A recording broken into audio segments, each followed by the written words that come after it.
నమస్తే. నిన్న అసెంబ్లీలో జరిగిన సంభాషణ కావచ్చు, ఏదైతే స్పీకర్ గారి ధోరణి కావచ్చు, వీటన్నిటి గురించి బీఆర్ఎస్ పార్టీ నాయకులు అయితే తీవ్రంగా ఆగ్రహం వ్యక్తం చేస్తూ ఉన్నారు. సో మరి దీనికి సంబంధించి మనతో పాటు మాట్లాడడానికి తెలంగాణ ఉద్యమకారులు, అదేవిధంగా BRS party senior leader karate Raju garu మనతో పాటు ఉన్నారు. అన్న నమస్తే. సో జై తెలంగాణ. సో నిన్న అసెంబ్లీలో జరిగిన సంభాషణ కావచ్చు, నిన్న బీఆర్ఎస్ పార్టీకి సంబంధించిన ఎమ్మెల్యేలు అందరూ బైకాట్ చేయడం జరిగింది. సో మరి స్పీకర్ గారి ధోరణి కావచ్చు, ఎట్లా అనిపిస్తుంది మీకు?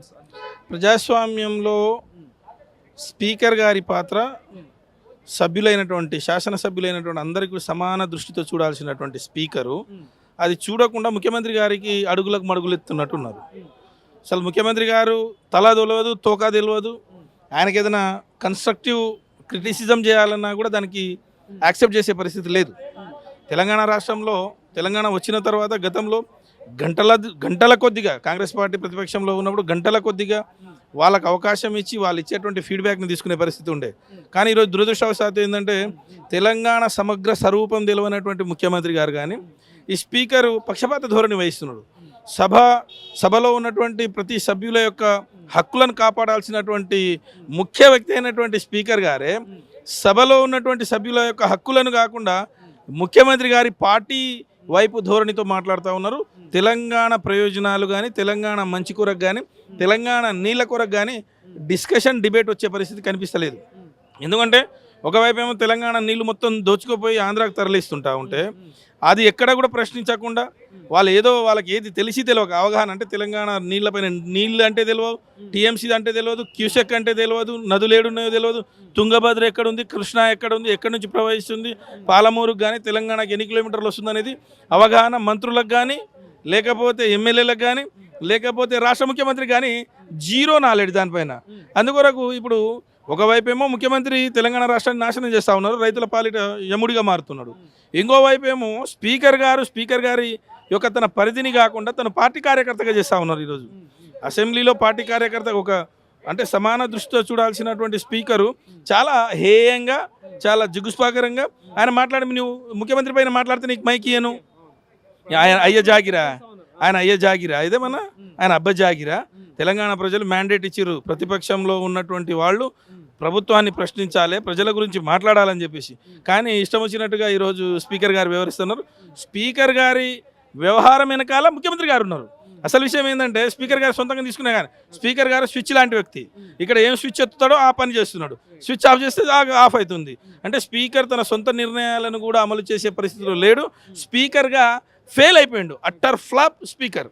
ఎందుకు అంటే మన ముఖ్యమంత్రి గారు మాజీ ముఖ్యమంత్రి కేసీఆర్ గారిని కలవడం జరిగింది. సో దాని నెక్స్ట్ డేనే ప్రెస్ మీట్లో ఉరేసినా తప్పులేదు కేసీఆర్ని కావచ్చు, హరీష్ రావు గారిని ఉరేసినా తప్పులేదు, కసబ్తో పోలుస్తూ ఉన్నారు మాజీ ముఖ్యమంత్రి కేసీఆర్ని. సో దీనిపై ఏంటి మీ స్పందన? రేవంత్ రెడ్డి గారికి ప్రజలు రాళ్లతో కొట్టే రోజు దగ్గర వచ్చింది. రేవంత్ రెడ్డినే కాదు, కాంగ్రెస్ ఎమ్మెల్యేలను, కాంగ్రెస్ మంత్రులను ఉరికిచ్చి ఈపులపై విమానం మూత మోగిస్తారు. వాళ్ళ లాగులలో వాళ్ళ తొండలు కాదు, ఇప్పుడు ప్రజలు వీళ్ళ తొండలు దాంట్లో జొర్రిగలు కూడా ఖచ్చితంగా కాంగ్రెస్ నాయకుల లాగుల ఇడుస్తారు. ఇప్పుడు ఖచ్చితంగా బిడ్డ తస్మాత్ జాగ్రత్త. మీరు మాట్లాడే భాష కానీ ఒక సభానాయకుడు అసెంబ్లీలో కానీ బయట కానీ పార్లమెంటేరియన్ భాష మాట్లాడాలి. వాళ్ళ మామ అయినటువంటి జయపాల్ రెడ్డి అప్పుడు ఆనాడు బెస్ట్ పార్లమెంటేరియన్ ఉండే, ఎక్కడ కూడా బ్రహ్మాండంగా మాట్లాడుతున్నటువంటి పరిస్థితి ఆనాడు ఉండే. కానీ ఈయనకు వర్స్ట్ పార్లమెంటేరియన్గా కానీ లేకపోతే వర్స్ట్ సీఎంగా కానీ తెలంగాణ చరిత్రలో ఎక్కుతున్నాడు. ఎందుకంటే ఒక గంట ముందేమో సమావేశం జరుగుతుంది, నేను గొప్పగా గౌరవించుకుంటా అంటాడు, వచ్చి దండం పెడతాడు కేసీఆర్ గారిని. మళ్ళీ వెంటనే గంట సేపట్లో మాట మార్చి కసబ్ అంటాడు, ఊరే అంటాడు, లాగుల తొండలు అంటాడు, మెడలు. ఆయనకు లాగుల చెడ్డీలు బీకే ముఖ్యమంత్రిగా మేము పేరు పెట్టుకున్నాం. చెడ్డీలు నీవు ప్రజలకు మంచి చేసే ముఖ్యమంత్రి కాదు, నువ్వు చెడ్డీలు బీకాలే. ఎవరి చెడ్డీలు ఏడు ఉన్నాయి, ఏ కలర్లు ఉన్నాయి, చూసే ముఖ్యమంత్రివి తప్ప నువ్వు తెలంగాణ రాష్ట్ర ప్రయోజనాల కొరకు కించిత్ కూడా. ఇప్పుడు ఏంటంటే మళ్ళీ ముఖ్యమంత్రి గారు ఆంధ్రాకు నీళ్లు తరలిస్తాడంటారు. ఇప్పుడు మీటింగ్ కాలేదన్నాడు ఆ రోజు. ఢిల్లీలో తెలంగాణకు సంబంధించినటువంటి ఏ మీటింగ్ కాలేదు, అసలు బనకచర్లు కాదు కదా, ఏ మీటింగ్ జరగలేదు అన్నాడు. ఈరోజు కేంద్రము ఆ రోజు ఫలానా రోజు మీటింగ్ జరిగింది, దానిపైన స్పష్టంగా మేము కమిటీ చేస్తున్నాం. ఆ కమిటీలో ఒక దొంగ నా కొడుకున్నాడు, మా తెలంగాణ ప్రాజెక్టులను వెంటబడ్డా మా తెలంగాణ ప్రాజెక్టులు ఆపినటువంటి ఆదిత్యనాథ్ దాసు ఈరోజు దాంట్లో సభ్యుడు. అంటే తెలంగాణ ప్రయోజనాలు ఎక్కడ పోయినట్టు? తెలంగాణ ప్రయోజనాలు పూర్తిగా తాకట్టు పెట్టినాయి. ఆదిత్యనాథ్ దాస్ ద్రోహి. ఎందుకంటే సిఎస్ గారికి అక్కడ సాగునీటి ప్రధాన కార్యదర్శిగా పనిచేసిండు, సిఎస్గా పనిచేసిన ఆంధ్రప్రదేశ్కి. అక్కడ పనిచేసి ఆనాడు కడుతున్నటువంటి పాలమూరు, రంగారెడ్డి, కల్వకుర్తి, నెట్టెంపాడు, భీమా, కోయల్ సాగర్, కాళేశ్వరము, అక్కడ సీతారామ అన్నిట్ల మీద కూడా అడ్డపూల వేసిందే వీడు. ఎవడు? ఆదిత్యనాథ్ దాస్. మా యొక్క గొంతు పైన కత్తి పెట్టిందే ఆదిత్యనాథ్ దాస్. వీడే ఈరోజు ఇక్కడ నుంచి తెలంగాణ ప్రాంతం నుంచి ప్రాతినిధ్యం వహిస్తుండే ఆ కమిటీకి అంటే మా యొక్క గొంతుల పైన కత్తి పెట్టి తెలంగాణ నీళ్లు మొత్తం ఆంధ్రాకి తరలించుకోవడానికి కుట్ర బంతున్నారు.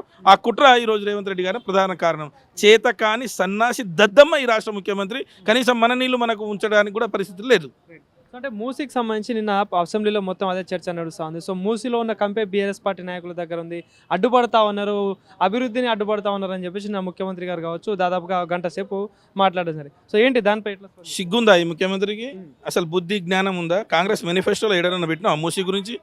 కంపు నీ నోట్లో ఉంది. మూసీలో ఉన్న కంపు కంటే భయంకరమైనటువంటి డ్రైనేజ్ నీ నోరు. ఉదయం లేస్తే నేను డ్రైనేజ్ కంటే ఘోరమైనటువంటి ఇది కాంగ్రెస్ మేనిఫెస్టోలో లేదు, ఎక్కడ ప్రజలకు చెప్పలేదు. ఎలక్షన్ ఇప్పుడు ఎందుకు 1,00,000 కోట్ల 1,50,000 కోట్లతోటి తగలబెట్టి పేద ప్రజల ఇల్లు గుళ్ళ కొడుతున్నావు? దేని కొరకు చేస్తున్నావు? దేనికి? అసలు మూసి చేయమని ఎవరన్నారు? అంటే మూసి గతంలో చేయలేదా సుందరీకరణ? మూసి లేదా గతంలో? నువ్వు వీకేదేముంది దీంట్లో కొత్తగా? ముఖ్యమంత్రి గారు నువ్వు చేసేదేముంది దీంట్లో? దండుకోవడం తప్పిస్తే నీవేమీ లేదు. దండుకోవడం, దోచుకోవడం, దాని పేరు మీద ఏదో ఒకటి కథలు కార్ఖానాలు చేసి పైసలు దోచుకోవాలని చూస్తున్నారు. పేద ప్రజలు ఇల్లు కూలగొట్టాలని చూస్తున్నాడు. అక్కడ ఉన్నటువంటి ఆ ప్రాంతంలో వందలాది సంవత్సరాలుగా నివసిస్తున్నటువంటి వాళ్లను అగమ్యగోచరంగా వాళ్ళ యొక్క జీవితాలను రోడ్డు పైన పడేసే కుట్ర ఉంది. దీంట్లో 1,00,000 కోట్ల అవినీతికి ఆస్కారం ఉన్నటువంటి ఈ ప్రాజెక్ట్ని కావాలని మూసీ సుందరీకరణ అనే పేరుతోటి ముందుకు పోతా ఉన్నాడు. దీనిపైన కనీసం ఇప్పటికి కూడా మూసీ సుందరీకరణకు నువ్వు ఎన్ని లక్షల కోట్ల రూపాయలు అసలు పెడుతున్నావు? నీ దగ్గర ఏమైనా ఉందా? దానిపైన ఒక ప్రాజెక్ట్ ఉందా? దానిపైన ఏమైనా డీటెయిల్ ఇది ఉందా? ఏది లేదు. ఏది డీటెయిల్ ప్రాజెక్టు లేదు, దాని డీటెయిల్ ఎస్టిమేషన్ లేదు, డీటెయిల్గా ఏది లేదు. ఆయనది ఒకటే, ఒకసారి 1,00,000 కోట్లు అంటాడు, ఒకసారి 28,000 కోట్లు అంటాడు, ఒక 1,50,000 కోట్లు అంటాడు. మూసీ అనేది ఒక పెద్ద బోగస్. ఇది పెద్ద బోగస్. చివరికి ఏం చెప్తారన్న, యూరియా విషయంలో ఊర్లలో రైతులందరూ చాలా ఇబ్బంది పడుతూ ఉన్నారు. సో నిన్న అసెంబ్లీలో స్పీకర్ గారు కావచ్చు, మంత్రి గారు అసలు యూరియా విషయంలో ఎలాంటి ఇబ్బంది లేవు, యాప్లలో వస్తున్నాయని చెప్పేసి కొత్తగా యాప్ ఒకటి తీసుకొచ్చింది. అసలు ఏంది యూరియా విషయంలో ఇబ్బందులు అనేవి జరుగుతున్నాయా లేదా? వీనికి సిగ్గుండాలి. ఆ కొండారెడ్డిపల్లికో లేకపోతే కొడంగల్కి పోతే తెలుస్తుంది. కొండారెడ్డిపల్లి వాళ్ళ ముఖ్యమంత్రి గారి ఊరైనటువంటి కొండారెడ్డిపల్లి, మన కొడంగల్ ఆయన కాన్స్టిట్యున్సీ కానీ, లేకపోతే కొండారెడ్డిపల్లిలో ఉన్న రైతు తీసుకుపోయి ఈ యాప్ ఎట్లా ఓపెన్ చేయాలి, ఏం చేయాలి, లేకపోతే కనీసం ఈ ముఖ్యమంత్రి కానీ యాప్ గురించి తెలుసా? ముఖ్యమంత్రికి కూర్చోబెడదాం, ముఖ్యమంత్రికి ఫోన్ ఇద్దాం, ఈ బిడ్డ నీవు దీంట్లో యాప్లో బుక్ చేయరా తెలుస్తుందా అని చెప్దాం. ఈ ముఖ్యమంత్రికి తెలియదు, ఫస్ట్ వీనికే తెలియదు, ఈ ముఖ్యమంత్రికే తెలియదు. ఆ ఊర్లో ఉన్నటువంటి పాపం 6 కాలం కష్టపడి ఆ పంటనే నమ్ముకొని పంట మీద ఉన్నటువంటి వ్యక్తికి నువ్వు ఫోన్ తీసుకోపోయి ఏడా ఉంటాయండి ఆండ్రాయిడ్ ఫోన్లు? పేదలకు ఊర్లు లేని, రోడ్లు లేని ఊర్లు ఉన్నాయి, టవర్లు లేని ఊర్లు ఉన్నాయి. అసలు ఫోన్లలో ఏదో తెలియదు ఉంది, వాళ్ళకి ఏది ఒత్తాలనో తెలియదు. వాళ్ళు పండించిన పంట ఏడపోయి వస్తాడు? వీని గొంతు ఒత్తాలి, వీని గొంతు నొక్కాలి, ఫస్ట్ వీని కడుపు నొక్కాలి కొడుకుని. ఈ అమ్మ రైతులకు కూడా ఏమీ చేయలేనటువంటి దద్దమ్మ సన్నాసి పోయి యూరియా దొరకలేదు. మరి ఇన్ని రోజులు లైన్లో నిలబడి ప్రాణాలు పోయినటువంటి వాళ్ళు ఎవరు? ఎంతమంది? చెప్పులు లైన్లో పెట్టినటువంటి వాళ్ళు, పాస్బుక్ లైన్లో పెట్టినటువంటి వాళ్ళు, కళ్ళు పోయినాయా? గుడ్డను అయినావా? తెలంగాణ రాష్ట్రంలో ఇప్పుడు ఎప్పుడు లేదు ఇది. 20 ఏళ్ల కిందట ఉండే ఈ పరిస్థితి మళ్ళీ ఇప్పుడు వచ్చింది. కాంగ్రెస్ ప్రభుత్వం రావడమే తెలంగాణ రైతులకు శని.